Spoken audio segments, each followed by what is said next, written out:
We're studying through the ages how the Bible came to us, and as we begin, we will do a period of review.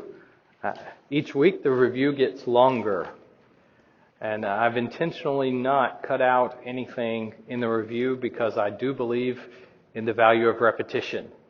And if you're getting bored, that's a good thing because it means you've mastered the material, which is what I'm hoping. So we began this study with the thought that God has revealed himself, and we said there are two classes of revelation, and those are general, which is what? Nature, the way that we can see the existence of God and the characteristics of God in nature. And does anyone remember where the Bible actually talks about this? Romans chapter 1. In Romans chapter 1, Paul says that God's characteristics are evident in the things that he has made. We also have other passages, including in the Psalms, that talk about the heavens declaring the glory of God and the sky his handiwork, and passages like that as well. That's general revelation, but general revelation will only take us so far. So there is a second class of revelation, and that is special or specific revelation. And give me some examples of special revelation. The burning bush. Angels. Dreams. Ma'am? Healing. Okay. Miracles. Visions. Direct speech.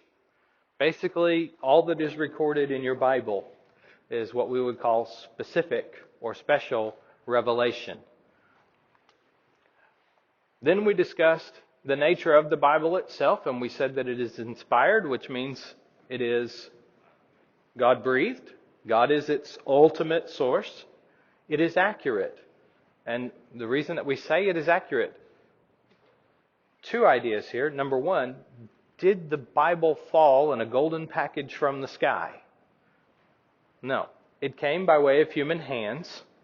And so that in and of itself suggests the possibility of inaccuracy. And then, of course, in looking at its accuracy, we're better able to believe that it did come from God and not from man. And we looked at several areas that show its accuracy: scientific, historic, on and on. All right? Then we said, if the Bible is from God and it has been preserved accurately, then it makes a claim over us. It is authoritative. Now, we choose whether or not we will respond positively to that claim, but the Bible is authoritative. It demands a hearing.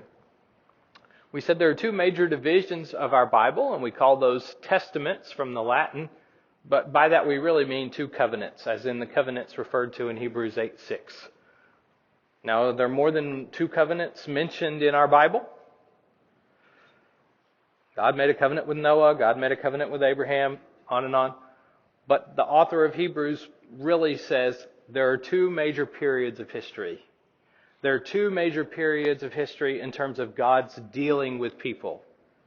The period before Jesus and the period from Jesus on. And when we look at our New Testament and our Old Testament, that's what we're really talking about. The two major periods of history in God's dealing with people. We said that the Bible was composed in three languages: Hebrew, Aramaic, and Greek. The majority of our Old Testament in Hebrew, the majority of our New Testament in Greek, sprinklings of Aramaic in both. We said that in the making of ancient books, several different types of media were used: stone, clay, wood, leather, parchment, vellum. Vellum being a specialized form of leather. And that's important to us because the majority of our New Testament documents from history are on vellum. All right, we're rushing here. We're getting to last week where we really waded into a lot of new material. And so we talked about the manuscripts of the New Testament. And we'll talk a little bit in a future class about the Old Testament. But by and large, when we talk about manuscript evidence, we're really thinking about the New Testament because we just have a lot more. And we'll talk about why that is when we get to the period of the Old Testament discussion. But we use several new terms, and I've listed them on the screen. Autograph, that's not your John Hancock, that's what? a handwritten document. And in the case of talking about the New Testament, when we say the autographs, we mean the original documents of the New Testament. So whether it's Acts or Matthew or whatever, the very first copy that was made would be the autograph.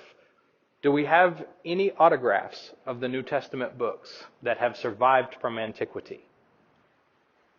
No, we do not. So the next thing we have is a manuscript. And the manuscript is a handwritten document. And in this case, it would be a copy of, perhaps a copy of a copy of a copy, just depending on how many copies there are being made. Amanuensis is a secretarial scribe. This is someone who participates in the writing of an ancient document. Very common for people to hire an amanuensis. And the reason they would do that often is paper was very expensive. So you wanted someone who was trained in writing to make sure that your written document was legible, that as few written mistakes were made as possible, because you couldn't just hit backspace. So you would hire someone who was trained, and they would help you in the writing of your document. And we see evidence, and we talked about it last week in the class, of the use of scribes or secretaries in the New Testament. Paul refers to several over the course of his letters. The next term is codex. That is essentially what we would call a book. It is pages that have been sewn together in columns, very much like a modern book.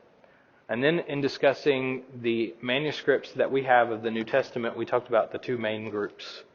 We have the majuscules or uncials. These are all capital letters, no spaces in columns.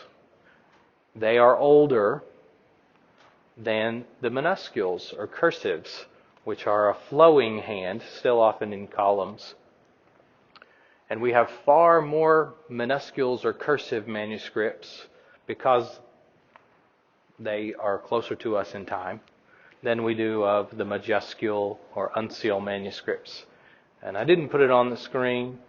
Our oldest New Testament fragment P52 is just a few verses from John. It has been dated somewhere between 125 and 175. So very, very close to the time that it was written.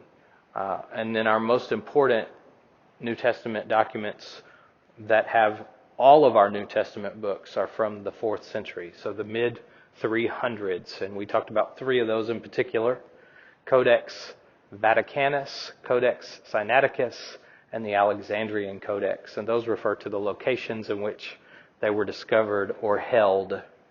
So one's been held by the Vatican, one discovered near Mount Sinai, and one discovered near Alexandria, Egypt. All right, that's a ton of material, but we're going to plow on. We've learned a lot, I hope, so far, and we have more to go. Today we're going to talk about how we take all of that evidence, physical evidence that leads to our present Bible, and how we go through that and determine what is most likely the original text of our books of the Bible. And this process is called textual criticism. Textual criticism. So this is scholars who have been trained, who adhere to a set of rules, and who look at evidence to determine to the best of their ability what is the original text. Now that's necessary because there are about 400,000 variants or differences in the approximately 5,600 Greek manuscripts of the New Testament that we possess. Now, I mentioned last week, there are a little over 100,000 words in the New Testament.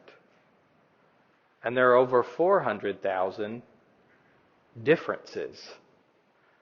Does that sound troubling when you just hear those numbers? So let's talk about that for a moment.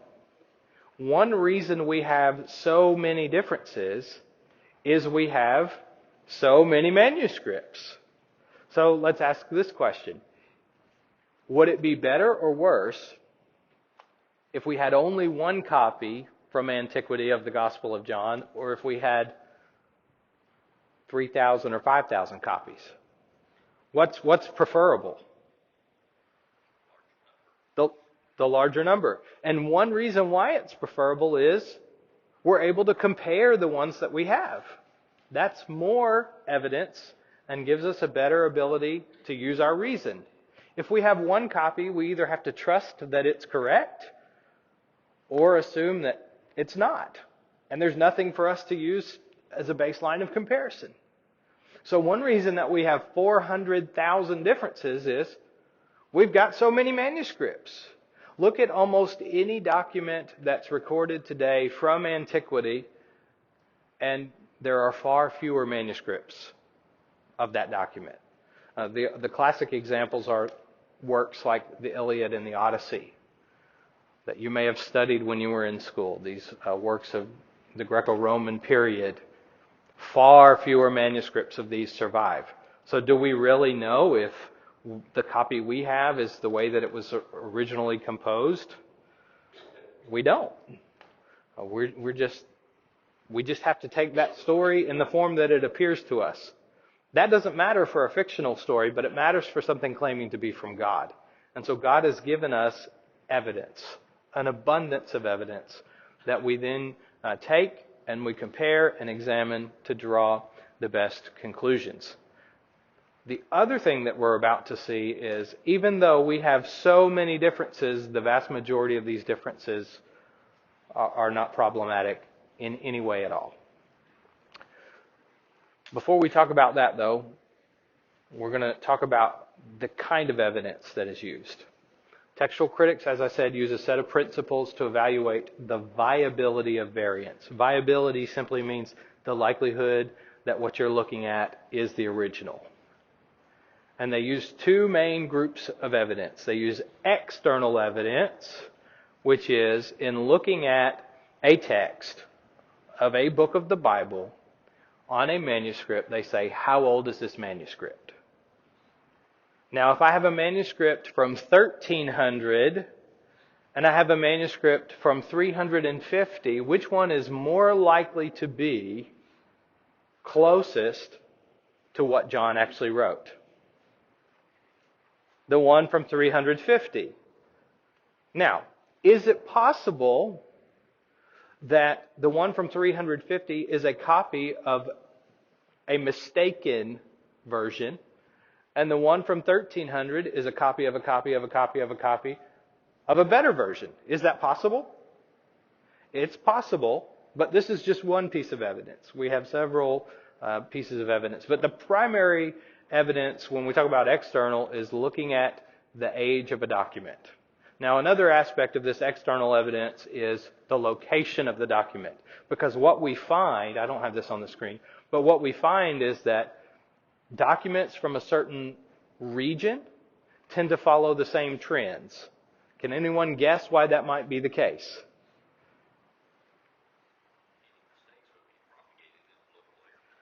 So you start with a copy, and that copy stays in that place, and it becomes the source for all the copies made in that area. So you're going to find, generally, they sometimes call these text families. They somewhat moved away from that. But documents from a particular region tend to share a lot more in common than documents from another region. But here again, the fact that we have them from all these various regions gives us the benefit of comparing them and seeking to determine which is most likely to be original. That's external evidence. Internal evidence. There are more rules than the ones we're talking about. I'm just talking about the biggest ones. The two big rules for internal evidence, that is looking at what is actually said in a document. Number one, the shorter reading is preferred. The shorter reading is preferred. Now, the reason for this rule is simple. It seems, based on everything that we can see, it is far more likely for a scribe to add something, whether he's attempting to explain something in the margin of the manuscript, or whatever, maybe he's putting a comment in, or he has heard it a different way, and so he adds, than it is for him to take something out. Does that make sense to everyone? Now, is this always going to be true? Is there ever a time when a longer reading might be preferred? Answer is yes. There may be a time, and we'll talk about that in a moment. The second item that you see on the screen, again, a lot of this is Latin. I don't know Latin, but this is the way I learned it. It says, Lectio difficilior potior. That means the more difficult reading is the stronger reading. Now let me explain what that means. If you're looking at two different versions of a single verse, you want to say which one of these versions more likely led to the other one. So you say, if it's hard to understand or it doesn't make sense, a scribe is more likely to try to make it make sense. So from that, we would then say, when we look at the differences that exist, we say often the more difficult reading is the preferred reading because it would explain how the other reading came into existence. Is everyone following me? So I'll give you an example. I don't remember off the top of my head which of the gospel writers it is. It may have been Matthew that opens with a quotation from the Old Testament. And a portion of that quotation is from Isaiah, but a portion is from another Old Testament prophet. And some manuscripts of our New Testament say, as the prophet Isaiah said, and then there's this quotation. But then we have manuscripts that say, as the prophets said. Now, if Matthew wrote, as the prophets said, is it likely that some scribe is going to come along and say, no, this is all from Isaiah. Let's just fix it and put, as Isaiah said. Or is it more likely that someone reading this says, well, not all of this is from Isaiah. We better fix this and just put, as the prophets said. So we say the more difficult reading is the stronger reading. Now, just for a word here. Was Matthew wrong in saying, as Isaiah said, and then quoting from Isaiah and another prophet? This is just an ancient way of introducing a quotation. So he does not go on to say, as Isaiah said, and then Jeremiah said, or and then Zechariah said, or whichever prophet it was, I can't recall. But he's giving an introduction, and he just doesn't introduce the second quotation.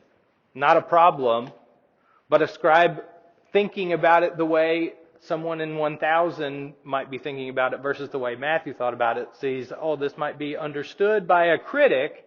This might be understood as a mistake, so I better fix it. It's not a mistake, but it could be understood that way. And so we say the more difficult reading is stronger. It is more likely to lead to an easier reading. Now, does this mean that we believe that the Bible in its origin was mistaken or incorrect? No, that's not the purpose of this rule. And that was something that I had to get over when I first learned this. Because it seems like they're saying it's more likely that there were mistakes that got fixed. That's not what's being said. It's more likely that there are things that could appear as mistakes and therefore got fixed. Okay? So those are the two categories of evidence. We have external evidence, we have internal evidence, and scholars use certain rules in dealing with this evidence to then attempt to determine what was most likely the original reading. Now here's the four categories that they then will give to the 400,000 differences that exist. And we'll define each one of these. They're either not meaningful and not viable, viable but not meaningful, meaningful but not viable, or meaningful and viable. And we'll define these terms, so don't get tripped up over them. We'll just go with them in order. And so the first is not meaningful and not viable. If a variant is not meaningful and not viable, it does not change the meaning of the text, and it cannot possibly be original. All right? This is usually an obvious spelling error. So if we have a manuscript where a word is just misspelled, then we're going to say, number one, that doesn't change the meaning of the text. We still know what the word is. It just happens to be misspelled. And we're going to go ahead and say, it wasn't misspelled in the original. Now, these are not super common, but they do happen from time to time. And understand that by a certain point in time, some of the scribes who are making copies of the Greek New Testament did not know Greek. And so they are copying symbols that mean nothing to them. So how likely are they to make mistakes? Well, that's going to happen. If you don't understand what's being said, it's very easy looking at a foreign language that you don't know, that uses symbols that you don't know. All you know how to do is reproduce them. Now, ask me to reproduce a complex mathematical equation by just looking at a sheet of paper and copying it down on another sheet of paper, and it's as likely as not that I will make a mistake that totally changes the outcome of that equation because I don't understand what's on the paper. Do you see how quickly and easily this could happen? And yet we still don't have very many of these, but they do account for some of the changes. So that's one category. The next category is viable and not meaningful. This is by far the most common. You see there on the screen, nearly or somewhere around 70% of all the differences in our manuscripts fall into this category. And it is a category in which the difference between manuscripts does not change the meaning of the text, and we're not sure what's original. Now, I mentioned some of this last week. But usually these are spelling differences, the presence or absence of the Greek definite article. So let me go into a little bit of detail here. We mentioned a couple of examples last week. The name John in Greek. In some manuscripts, the name John in Greek has 2-letter N for Greek new. It has 2 N's. But in other manuscripts, it has only 1 N. Every time that happens, it's counted as a difference. The Greek verb to be ends in the letter N, but it can also be written without the letter N. Every time in one manuscript it does and the other manuscript it doesn't, that's counted as a difference. Another thing, in English, we use the word the, and we have to use the word the when we use it. It's almost never used unless it must be used. So there is a difference in English between a cat and the cat. And it wouldn't be appropriate to say, cat went to drink some milk, unless cat was a proper name. But we would say, the cat or a cat went to drink the milk. But in Greek, the word the is not the same as it is in English. And in many cases, it does not matter if that word appears. It is also a single letter. Can you imagine a single letter accidentally being added or dropped when you're looking at a column of 15 or 16 letters? Well, it happens. So in some manuscripts we have the word the, and in some manuscripts we don't. It doesn't change the meaning of the text, but it is still counted as a difference. So 400,000 differences, but 70% of the differences don't change anything. All right? Now, category number 3, meaningful but not viable. These are changes in the text that affect the meaning of the text, but we know, because of all of the evidence that we have, they could not possibly be original. Now, some of the books that you could read on this topic, we'll talk in more detail. I didn't want to introduce a bunch more new terminology to you because we've already mentioned a lot of words that most of us, they're specialized language.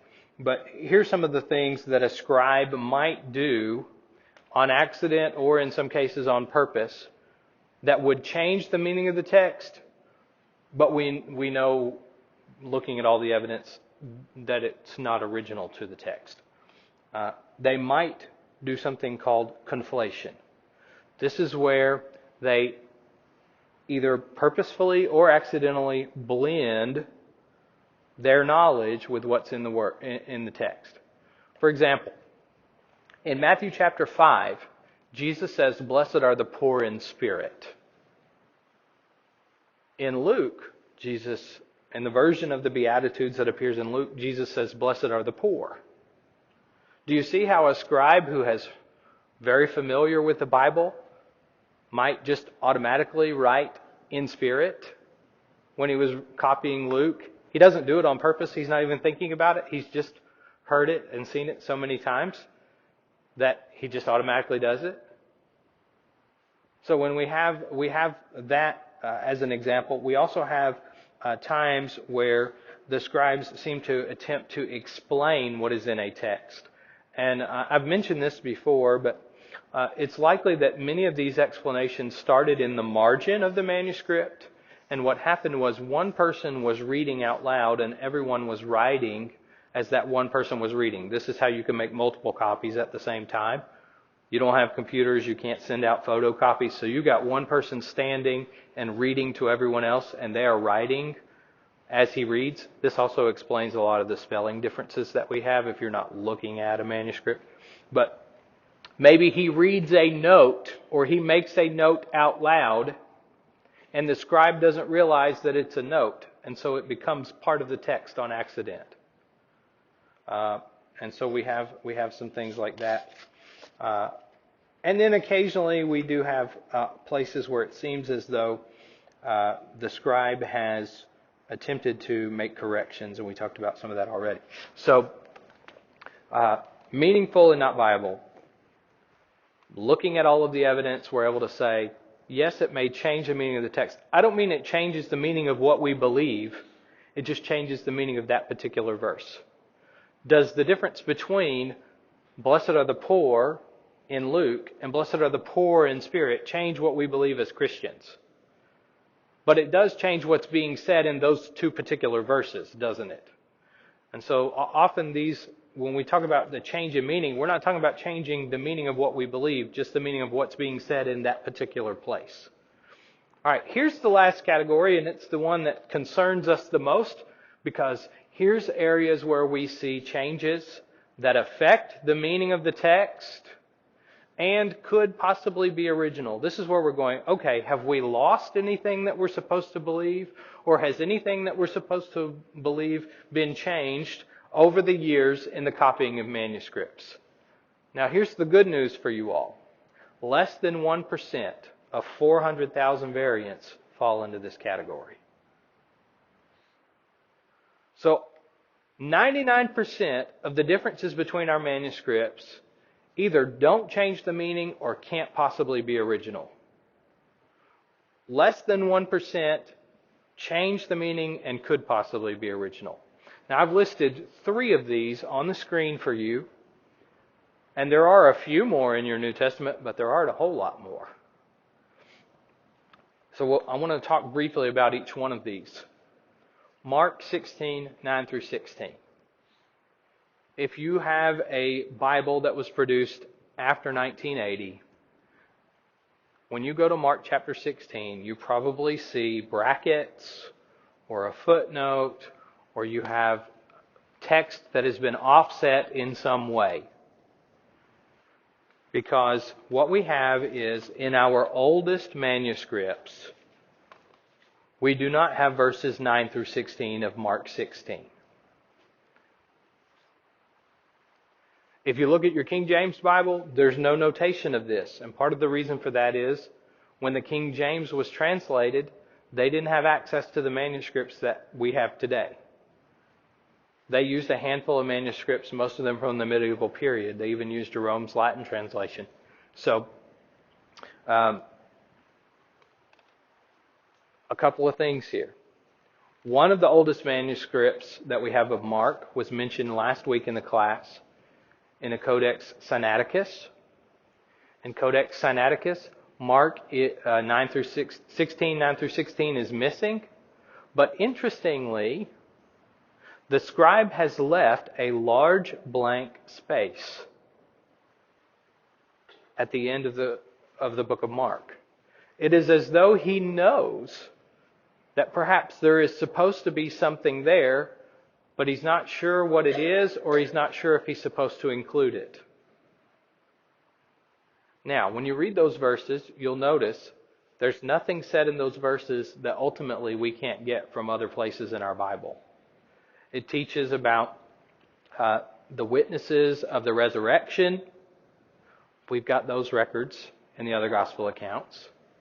It teaches about the presence of miraculous signs following the apostles. We've got those records in the book of Acts. And it teaches the necessity of baptism. It says, he who believes, verse 16, he who believes and is baptized will be saved. He who does not believe will be condemned. Does the Bible elsewhere teach the necessity of faith and baptism for salvation? Yes. So, let's just say, whether or not these verses are original to Mark, they teach what we believe. And if they're not original, we still haven't lost anything that we believe. So, can we study them? Yes. Can we say without a doubt they're inspired? I don't know. They may be an attempt by someone in the early church who thought that Mark ended awkwardly, and therefore something must have been missing, and so they tried to reconstruct it. I just don't know. There are some who suggest that the ending, if Mark 16 ends at verse 8, it says the women were afraid, and that's it. That's kind of an odd way to end a book about belief in Jesus. The women were afraid and they didn't do anything.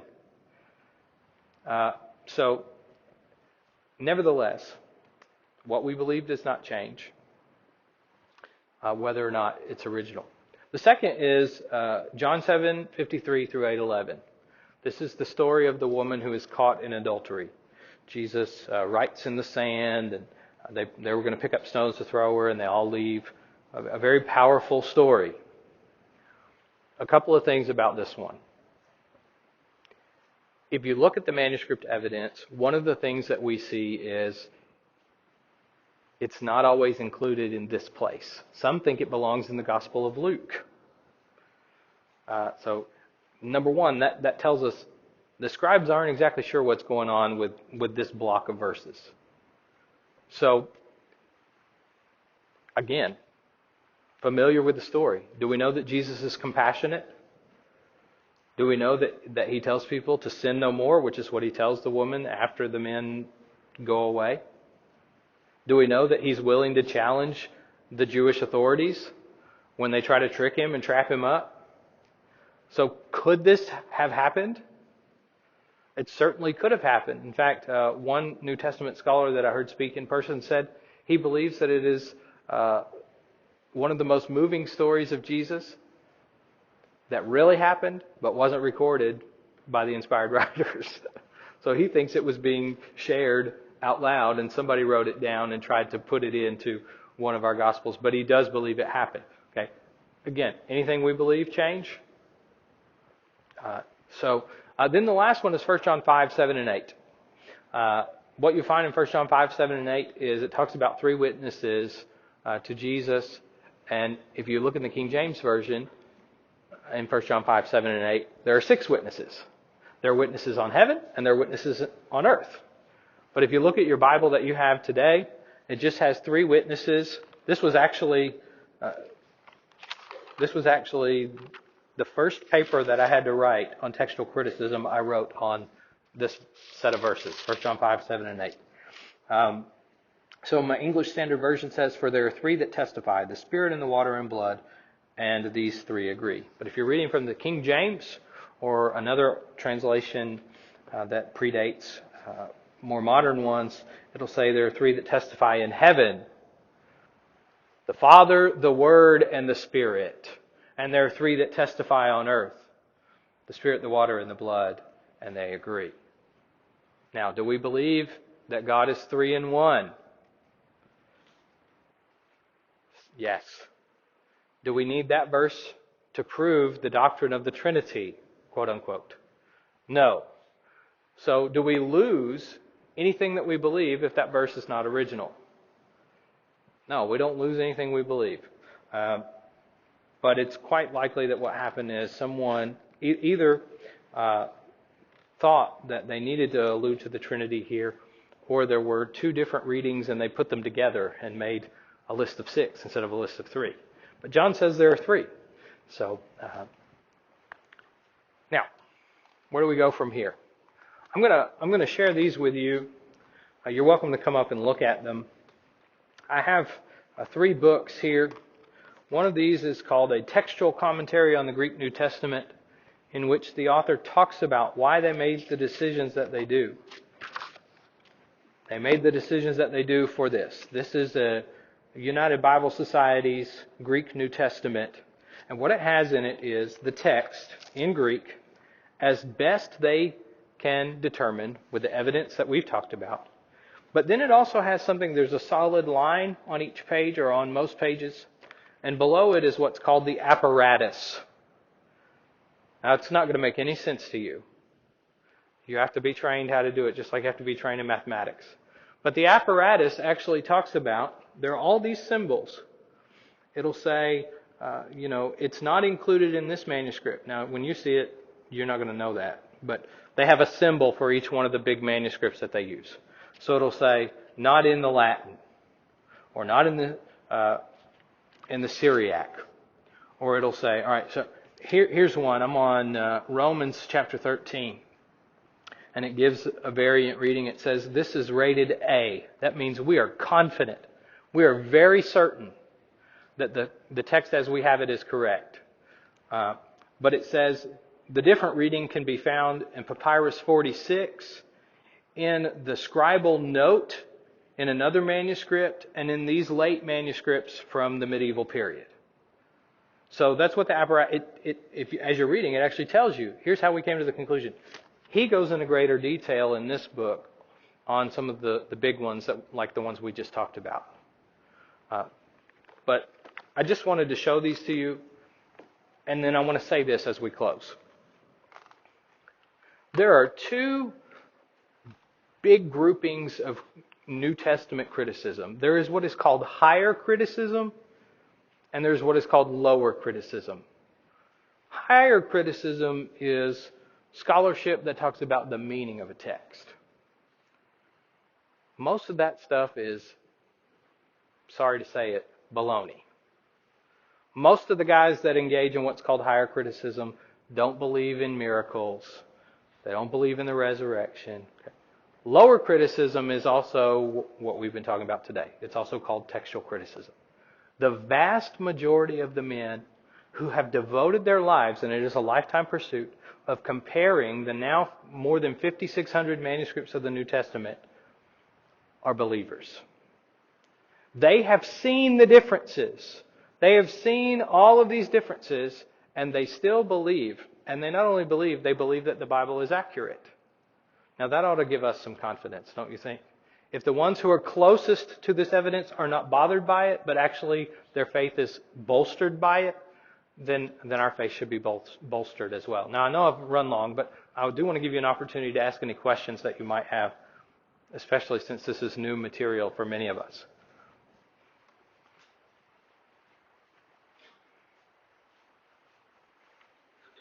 Yes, sir.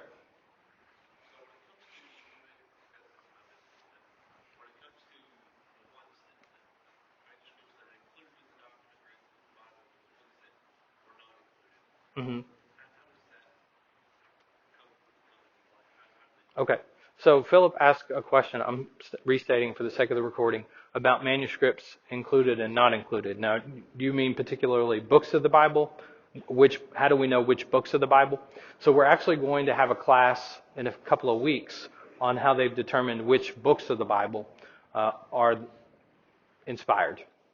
The process by which, what's called canonization, the process of determining which books of the Bible. I can go ahead and tell you that by and large, the big thing is date. Now there are a few other things that we would consider, but the biggest one is a lot of these that you might hear on the History Channel, the Lost Gospel of Thomas or whatever, they don't show up until 500 something or whatever. Well, obviously, if no one's ever heard of it until 500 something, it wasn't written in the first century, right?